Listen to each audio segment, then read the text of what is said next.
Opening up next week, we've got The First Omen, as well as Monkey Man.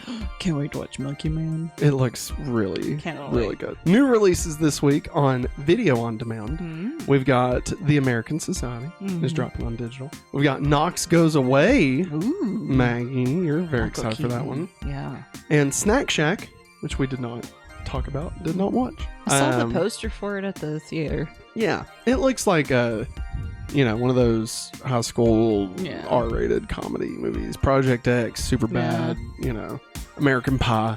Yeah. Adventureland. Adventure Tom. Keenan and Kel. What are you doing? Also on Disney Plus this week, we got Wish drops on the 3rd. Monsters at Work Season 2 drops on Friday the 5th. If I'm not mistaken, I think they're going to show Monsters at Work on the Disney Channel too. That wouldn't surprise me. I think they are, because whenever I went over to Mom's, because we don't have cable. Yeah. She had on Disney Channel for Viv, and it showed Monsters at Work. I'm like, are they showing this on the Disney Channel? It's like, well, I mean, that's great. I mean, it makes sense for them to kind of use what they can. Yeah. Might as well. Yeah. And I don't think Monsters at Work is really selling the subscriptions at the moment, So, I mean, might as well sell some of them ads on top of it. You know what I'm saying? On Netflix this week, we got Files of the Unexplained dropping on the 3rd. It's a new docuseries. Don't worry about that it says right there about the 4K thing. Okay. That's nothing. Parasite the Grey, new series, drops on the 5th. It looks really freaking weird. The Anti-Social Network, Memes to Mayhem, a documentary that drops on the 5th. Here's a synopsis of it. How bored teens built an online community out of their shared loneliness, but accidentally shattered consensus reality in the process. Wow. Scoop, starring Gillian Anderson and Billy Popper. Yeah. The film recounts the true story of how Emily Matalis and the team at BBC News were able to secure their interview with Prince Andrew, where he was questioned about his connections to one. I'm not going to say that name because I'm afraid that might get horrible person. Yeah, I'm afraid it might get hit with something. Horrible person. On Prime, dropping on the 5th, is a new movie called How to Date Billy Walsh. Archie loves Amelia, but she falls for Billy Walsh, the new transfer student. Wow. I mean, it's a new movie. What a summary. I mean, Archie, I didn't know if maybe it was related to Riverdale or something. On the 4th, we got Musica. Good job. With Rudy Mancuso. Rudy Mancuso rose to fame through his silly and musical Vine videos in the mid-2010s, and now he'll be making his directorial debut with the romantic comedy Musica. Mancuso stars as a fictionalized version of himself while trying to figure out his life. Rudy suffers from synesthesia and hears regular noises such as dishes being washed and car horns as a series of rhythm. His friends and family keep trying to guide him in the right direction, but Rudy continues to find himself in a string of mishaps. His life takes a turn when he meets Isabella, and their eventual romance may hold the key to Rudy finally being able to put his life together. Interesting. It's a new movie coming out. It's a prom movie. There you go. It's a prom movie. New to Max, we got The Zone of Interest hits this week. Yeah, I'm very excited to watch that one. It's gonna just fucking punch me in the face. It's it's hardcore, man. I know. It's really good, apparently. On Apple TV Plus, we got Loot Season 2 drops on April the 3rd. I thought, no joke, Loot looked like Lost.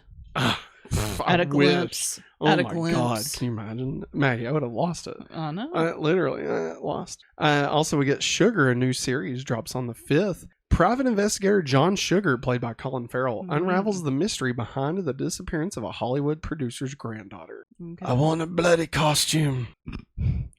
Should have kept him. When he's dead, dead shot. Oh. Yeah. Should have kept Deathstroke, him. Deadshot, Bullseye. That's his name. I was supposed to say, that's not any of the names that he's supposed to be. Maybe he's going to be in Deadpool 3. Yeah. Who knows? On Peacock, we got Night Swim hitting Peacock on the 5th. And this weekend we got the WrestleMania 40 Yeah. on Saturday and Sunday. We're gonna watch. We're gonna watch The Rock in the main event. We usually wind up watching it. If you smell. Oh, great! And that Do you means think- Viv will watch it. She'll try to jump off the couch. Yeah. Do you think The Rock is actually going to be a secret good guy and he actually helps that other guy win or whatever? You know what? I kind of hope He's not. he's not. He's just an asshole. Yeah. I mean, I'd be fine with that. Let's see. On Paramount Plus, Talk to Me drops today, actually, on the 1st. That's a good movie. We just watched it, a couple weeks ago? Yeah. Star Trek Discovery Season 5 drops on the 4th. Oh, my God. Physical releases coming out this week. So all these drop tomorrow. We got Major League, the 4K Steelbook Edition, as well as just the standard 4K. Red 2 Film Collection on 4K. First Blood on 4K Steelbook. Yeah. Rambo Last Blood on 4K Steelbook. So you got the first and the last. The beginning and the end. The alpha and the omega, as one might say. Blood. Stigmata hits Blu-ray. Guardians of the Galaxy 4K Steelbook Walmart exclusive Mando X series. Wow. Comes out. The Avengers 4K Steelbook Walmart exclusive Mando X series comes out. Doctor Strange 4K Steelbook Walmart exclusive Mando X series. And Black Panther 4K Steelbook Walmart exclusive Mando X series all come out. Wow. Yeah. It's just new cases. I figured. Yeah. New Steelbooks. I mean, they look pretty cool. It's like an art thing, like a pop art kind of case. I mean, it's cool. We got Monkey Man has a 93% on Rotten Tomatoes. Godzilla X Kong started with a 69%,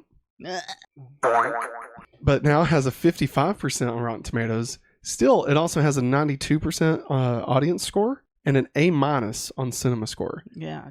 Like, take that and shove it, tomatoes. Like, well, it's not the tomatoes, it's the critics.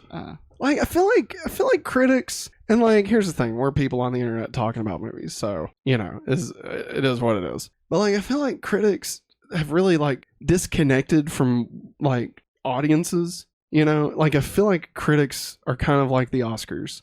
Yeah. Where like they're so removed from like what actual people watch. Yes. And like, I don't know, I find it much more. It kind of reminds me of like those two dudes, Ebert and Roper or whatever. Yeah. Flip their names off. Yeah.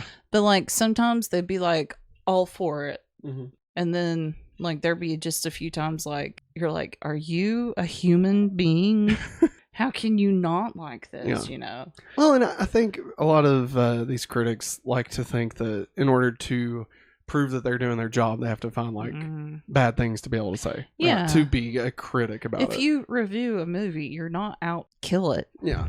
But I feel like with us, I mean, specifically with us, we like to try and find the good wherever we can. Obviously, there's not movies, like there's some movies that don't have anything good about it, But I mean, we're looking more to kind of prop up the things that a movie does right more than looking for the things that a movie tanks itself on. Yeah. And maybe that's skewed in the wrong way. But I mean, there's plenty of other people to shit on a movie. So we'll help them clean that shit off. Yeah.